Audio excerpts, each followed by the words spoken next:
I'm biased because I'm a Cowboys fan, but I'd have to say that was one hell of a draft.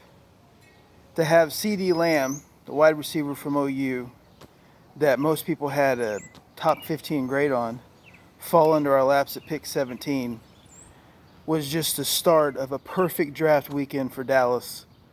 Then we go in the second round, we get Trayvon Diggs, the corner from Alabama.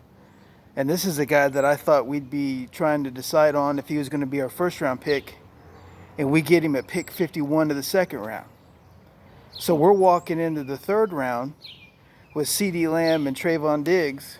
Then we get Neville Gallimore, the defensive tackle from OU. Big 300-plus pounder. This is a pick that probably we never would have made under Jason Garrett.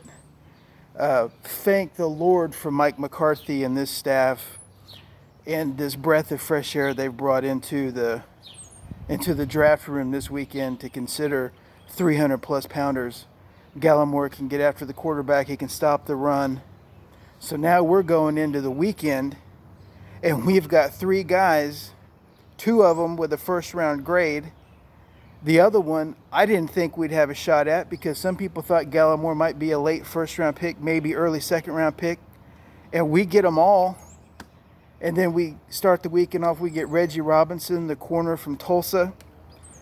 At the start of all of this is a guy that started out maybe as a late-round pick, and then he just started rising up the board. He can play corner, he can play safety, he's physical, he's got good hands.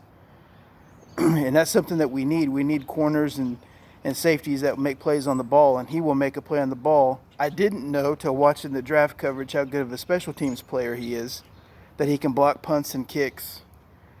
Then we get the center from Wisconsin, Tyler Biadasz, or however you say it. Trade back up into the fourth round to get him. So all of a sudden, every pick we've made is rated in the top 100. And then we get Bradley Anae, the defensive end from Utah, another guy that was rated on most boards in the top 100. And then we finish it out with the quarterback from James Madison, Ben DiNucci. And I'm not going to sit here and pretend that I know anything about him.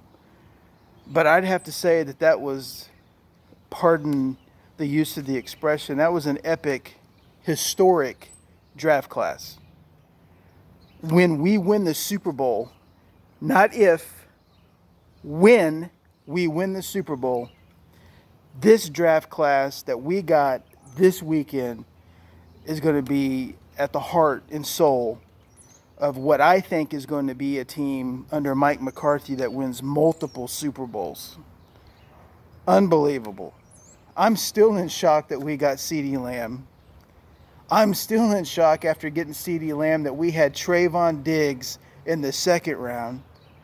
I'm still in euphoria that we finally drafted a 300-plus fat belly run stuffer people eater at defensive tackle. And then to get all these guys that were rated in the top 100, pick after pick after pick after pick, it was just awesome. So I know they probably will never see this. Probably don't give two craps what I think. Thank you, Jerry Jones. Thank you, Stephen Jones. Thank you, Will McClay. Everyone in the player personnel department, every scout, every assistant, to the wives and the kids of the scouts, thank you. Thank you to Coach McCarthy and his staff, because the work that you guys put into it paid off in a historic draft class. And there is only one thing to say. Hats off to you guys. We're winning multiple because of what happened this weekend. They're at the heart and soul of what I think is going to be back-to-back, maybe. I don't know. Maybe they win 2 Super Bowls spread out. I don't know. But hats off to a great job. What a draft. It couldn't have gone any better. It's like the draft board put on skin and just slid all the picks right into our lap. And we're kicking all the candy asses, and we're winning the Super Bowl. And you can book it, baby. And you can play this back to me if I'm wrong. I don't care. It may not be next season. It may take a while. But this draft class today that we accumulated this weekend is going to propel this team, I think, in the direction that we want to go. And the only thing I got to say, I end them all in the same way, baby. Go Cowboys!